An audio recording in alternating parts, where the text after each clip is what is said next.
25 million stitches, one stitch, one refugee is a global participatory art activism project. 2000 to 2010, it took 10 years for the number of refugees to double, and then the next 5 years, it doubled again. So the rate in which the number of refugees were growing was remarkable.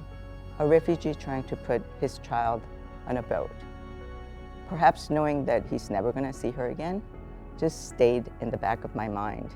And initially, I was shying away from engaging with it because I thought, what can I do as one individual seeing this incredible suffering?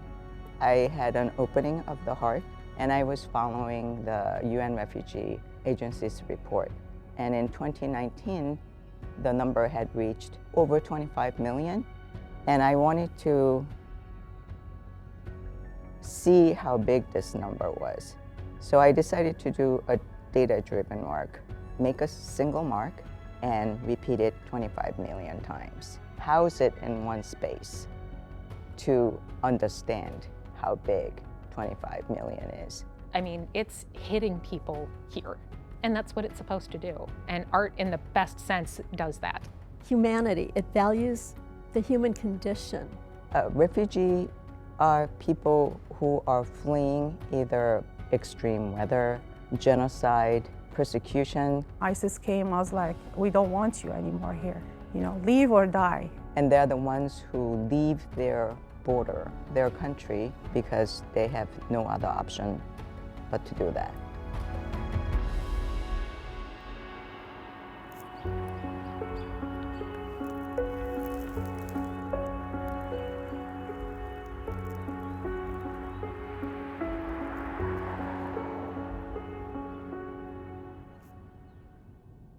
I consider myself art activist.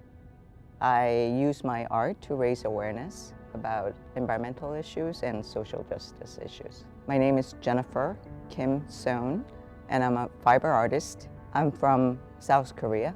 My family moved to the United States when I was a senior in high school. It was easy to personify United States as this superhero. It seemed to even wear this hero's cape of human society's highest ideals, where her citizens can enjoy freedom, equality, and opportunity to pursue her happiness. And I'm bringing this up because, as you know, 25 million stitches is about refugees, and there's a very big distinction between immigrant and refugees. Refugees are the ones who have no option whatsoever but to flee their country. And many of them don't want to do that. They just have to for their survival. My name Noora Badeen. I'm Assyrian Iraqi. So when I was in Iraq, I started making art. We are the indigenous people of Iraq, and when we had Saddam Hussein after, I believe, 1991, he was forcing us to not be called Assyrian anymore. And then after 2003, he's gone, and then ISIS started killing Assyrians, targeting our churches, and then it's really hard to talk about it every time I remember. I was like going to work and there's a bomb in my way, you know, seeing death, people died in a way as well. I was lucky to have the opportunity to get to United States, get my bachelor in art with the School of Art Institute, work on my statement to give voice to voiceless, and artwork that represent children and women. 9 months into this project, it really didn't look like we were going to get this done at all. It started in May of 2019. There were hardly 2 million stitches, but luckily there were 2 students from Lithuania. Their success was actually convincing the elders that stitching for refugees is the way to validate their own history of being constantly invaded by neighboring empires. They stitched 70 beautiful panels, and when we put that on the social media, that's when the project just took off. It was so overwhelming, everybody wanted to participate. I realized that this could be an opportunity to create community.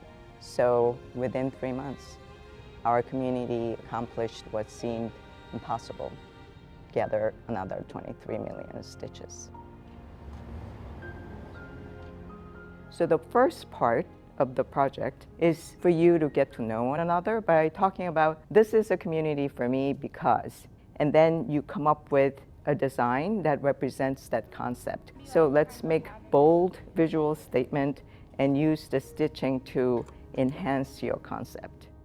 So is this the color we're going to use for Cedarburg then?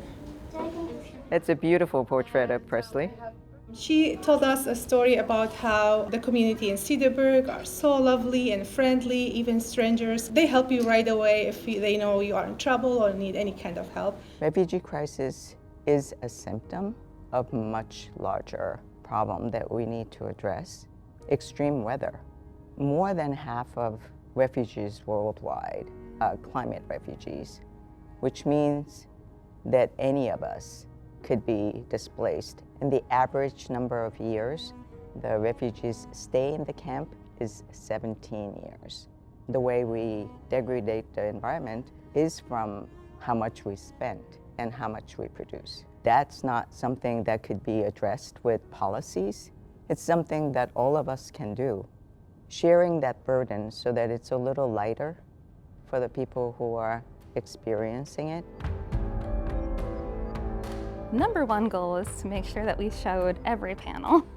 It was both a math problem and a rigging problem. We had to string all of the wire to make walking paths so that people could experience the work in solitude, but also we are a fiber arts organization, and so having a global community art project that's based around fiber is really powerful. Those individual panels, there are over 2,300 of them, over 2,200 people that actually helped to create those individual pieces. You know, there are over 400 of these long banners. Quilts and fiber art are not light. We're lifting those up, trying to be incredibly careful about what we're doing and how we're installing them. This was several years in the making. One of our volunteers, Nina Edelman, actually told us about the initial idea. Nina, so she sent me a handwritten note encouraging us to take a look, and she had also participated in the project as one of the stitchers. I learned about the 25 million stitches from a quilt guild in New York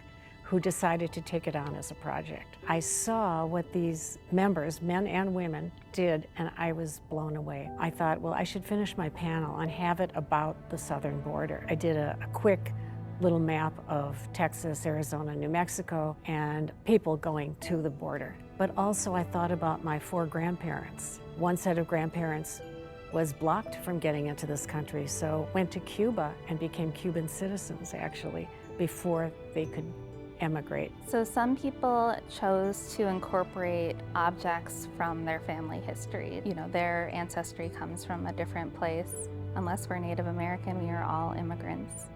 This photo is of my father's mother, who came from the small village of Kotzirizi in the Peloponnese of Greece. The panel is for my Yaya Eleni, which means Grandma Helen, although she was always called Eleni. The centerpiece, that's one of a set of napkins from her hands. I could already embroider, but she was trying to show me how to do what's called in Greek the filet crochet, the edging, and I couldn't. We were trying to do it hand over hand over hand. And she would pat me and she would say, "It's okay. The day will come that you will be able to do this with your own hands." I think she would have been really happy that there's something with both of our hands. Her hands would be on her heart. She'd be hugging me. She'd be trying to touch all the panel. She would say, "Pedakimu, pedakimu, pedakimu, po po po po po po po po po." Pedakimu means my child. It's an endearment. A craft of any kind, but especially stitching, can transcend barriers. The stitchers actually was able to put themselves in the shoes of the refugees and almost took the virtual tour with them. And that time that you need to stitch with flex, the time that we need to spend to understand and study global refugee crisis, because it's such a complicated thing. And I think that's what makes this exhibit so powerful. We belong to human race, but we have our individuality, and that's what makes us beautiful. These are mostly on muslin. The panels move. It's almost too much to take in just at one visit. You know, you kind of get that overall sense of what this is in that first visit, but then you need to come back to see the rest of it and actually be able to take in the rest of the panels. I walked through here more slowly than I've ever walked through any museum exhibit anywhere. And it was like I didn't want it to end. You almost don't want to go on to the next one until you're sure you've seen every single stitch on the first one. I told Jennifer, you know, this work really is going to hang beautifully in this space. The smell of the cloth, how it's going to feel, what it's going to look like, how the viewer is going to experience it. Here, in this warm, over 100-year-old barn, there's so much compassion and support in every single panel. And to have that in that warm embrace is a wonderful thing to see. The more important goal of this project is to share it with the rest of the world by having the exhibit seen by as many people as possible. It would be a beginning of opening our hearts. We have a Statue of Liberty who says, "Give me your tired, your poor." We all know the Emma Lazarus poem. This exhibit gives dignity and honor and presence to people who should not be walking or swimming or crawling or waiting to live. What you see here is almost like love letters to the refugees. Although we don't know how hard their hardship is, we are behind them.